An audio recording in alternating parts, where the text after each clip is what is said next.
Welcome to the JTJ show. I'm Jeremiah. I'm Jonathan. I'm Ty. And today we're going to talk about LeBron James and Bronny, his oldest son. I'm going to pass it off to Tyshaun to give us a story. I don't know it completely.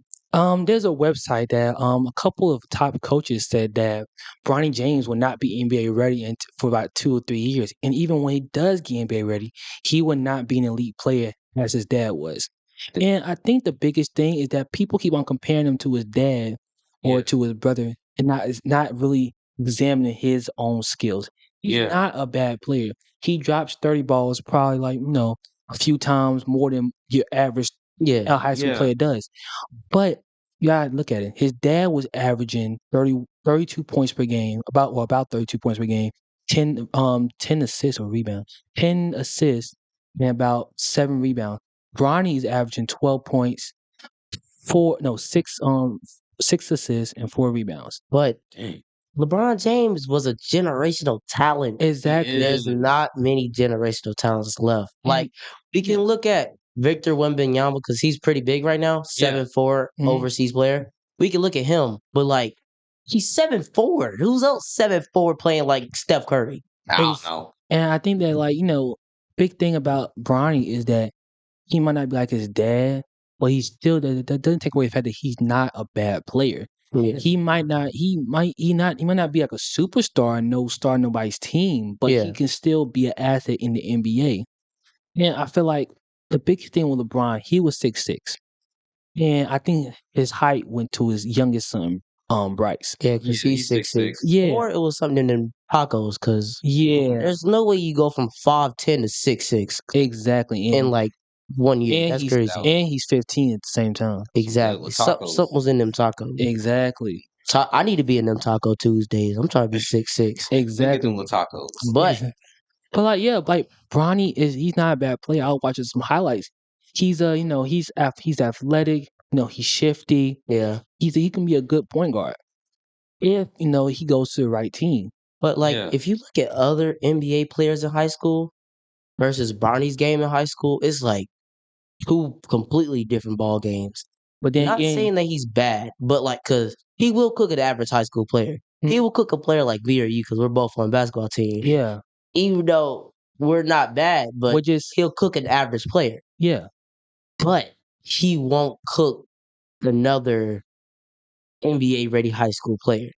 That's the thing though. It's like it may not be able to just cook them straight up, but he's not LeBron. We can't just keep comparing him. Yeah, comparing him. That's the word I'm looking for. We can't keep comparing him to LeBron, a generational talent. Can't keep comparing him to him because now we're making him seem like he's just such a bad player. But he's what we need. He's a good player. Oh, my fault. But I think I was watching this TikTok and they say if Bronny was not LeBron James' son, we'll call him underrated. What if he's like a Chris Paul? In this situation? He can score when he has to, but he's a pass first guard. And I heard a couple of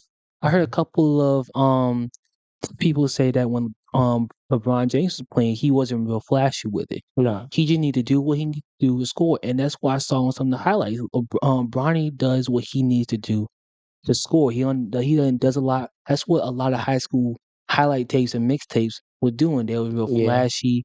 It was throwing alleys off the backboard. It was, doing behind the back passes, spin around, all that good stuff. For Bronny, he just simple goes to paint, dunks, come back on defense. Yeah. Or he'll shoot the three. Yeah. He's not real flashy from what I see.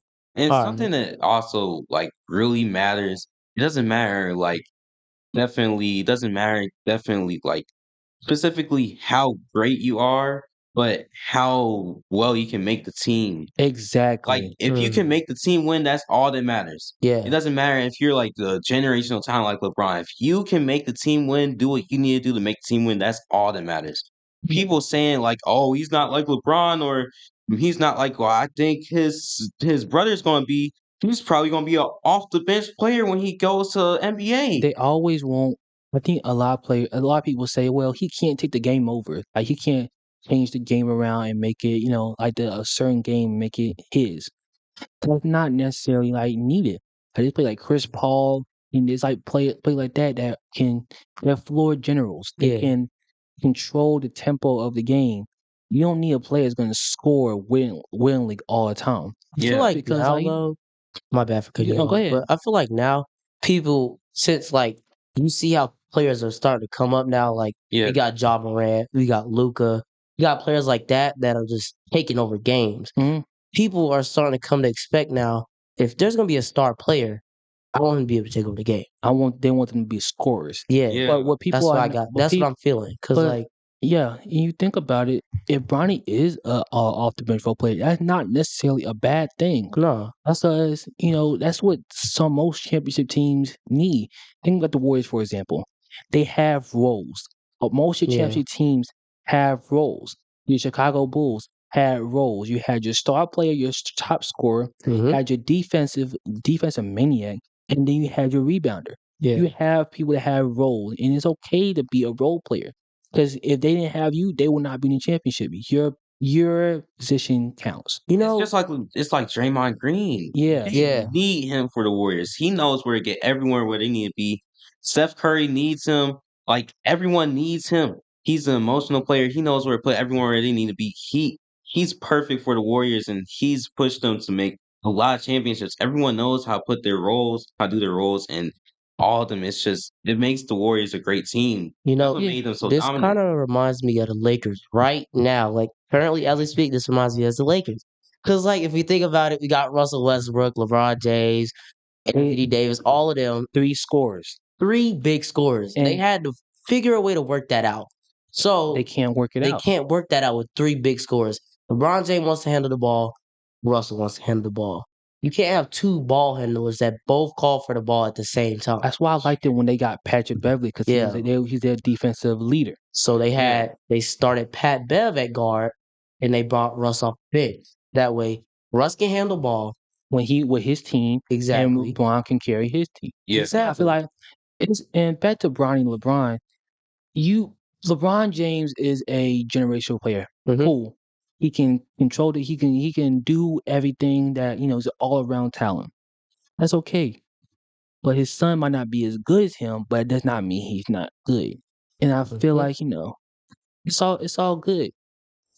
Yeah, I feel that. So at the end of this whole conversation, we have come to the conclusion that even though Bronny isn't generational talent level, but he may be a role player in the NBA. That does not mean he's not bad. And for those who are playing basketball and your dad was real good in high school or college, that does not mean that you have to be like your dad. Play your game. You do not have to be LeBron. Exactly. Just play your game. You don't have to be the person to control the floor. Just play your role and make your team win. That's all that matters. Winning is what When matters. you go to the finals, your team wants you to do what you need to do to make the team win those 4 games. It doesn't matter if you're taking over the court or something. Just make the team win. That's all that matters. Yes. Well, this is the JTJ show. I'm Jeremiah. I'm Jonathan. I'm Ty. This is a great conversation. We'll see you next time.